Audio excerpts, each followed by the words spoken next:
IVF చికిత్సలో 25% భారీ discount, free doctor consultation, free ultrasound scan, logo launch, Andro max advanced male infertility centre ను కూడా ప్రారంభించారు. ఇప్పుడు ఇస్మార్ట్ శంకర్ 2 సినిమా రిలీజ్ అనేది అవుతుందా లేదా అంటే ఏం చెప్తారు? బ్రహ్మాండంగా అవుతుంది, ఏం ప్రాబ్లం లేదు. లాస్ట్ టైం లైగర్ టైంలో ఏదో చిన్న గొడవలు జరిగాయి, డిస్ట్రిబ్యూటర్లు అందరూ మేము నష్టపోయాం, మా డబ్బులు మాకు ఇవ్వండి అన్నట్టుగా.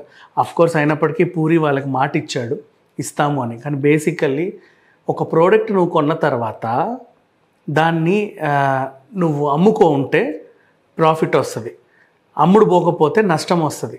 నా ప్రోడక్ట్ సంవత్సరమైనా అమ్ముడు పోవట్లేదు అని చెప్పేసి నువ్వు వెనక్కి వెళ్ళి నీది నువ్వు తీసుకుని ఆ డబ్బులు నాకు ఇచ్చాను అధికారం నీకు లేదు. ఫస్ట్ ఆఫ్ ఆల్ సినిమా నువ్వు కొన్నావు అంటే కొనేటప్పుడు చూడట్లే ఇవాళ రేపు. ఇంతకుముందు ఎలా ఉండేది, మనకు ప్రసాద్ ల్యాబ్స్లో ప్రివ్యూ వేసేవాళ్ళు, డిస్ట్రిబ్యూటర్లు అందరూ వచ్చి ఇట్లా చూసేవాళ్ళు, ఒకరొకరు మాట్లాడుకునేవాళ్ళు, ఆడొద్దంటావా 10 మంది డెసిషన్ తీసుకొని చెప్పయ్య ఆ రేట్ అని మాట్లాడేవాళ్ళు. ఇవాళ అట్లా లేదు, కెమెరా స్విచ్ ఆన్ చేసావా సూట్ కేసు పట్టుకొని వస్తున్నారు, మాకే అమ్మాలి మీది అని చెప్పి అగ్రిమెంట్. తర్వాత అదేమో సరిగ్గా ఉండదు, సరిగ్గా ఆడలేదు, నష్టాలు వచ్చాయి, మాకు నిర్మాత న్యాయం చేయాలి, నిర్మాత న్యాయం చేయాలి. ఎందుకు చేయాలి నిర్మాత నీకు న్యాయం? నువ్వు ఎందుకు కొన్నావు మరి అలాంటప్పుడు?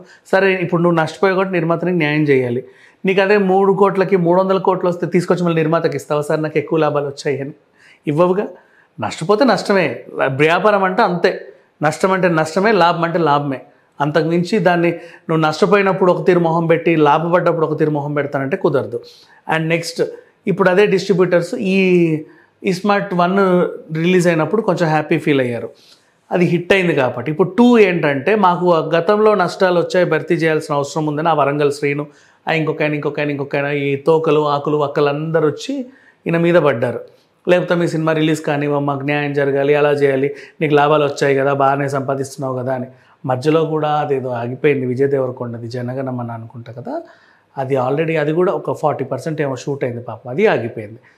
ఇట్లాంటివి ఉన్నాయి, వాళ్ళ పరిస్థితే బాగాలేదు.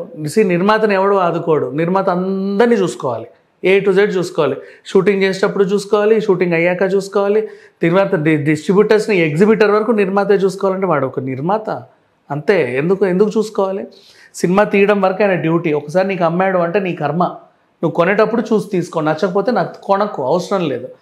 ఇంతమంది స్టార్లు ఉన్నారని కొన్నానండి అంటావు, తర్వాత సినిమా నష్టపోయాము, మాకు ప్రొడ్యూసర్ న్యాయం చేయాలి, ఎవడు న్యాయం చేయాల్సిన అవసరం లేదు. అయినప్పటికీ మన వాళ్ళు చాలా మంచోళ్ళు, ఇప్పటికీ కూడా చాలామంది తిరిగి ఇచ్చారు డబ్బులు.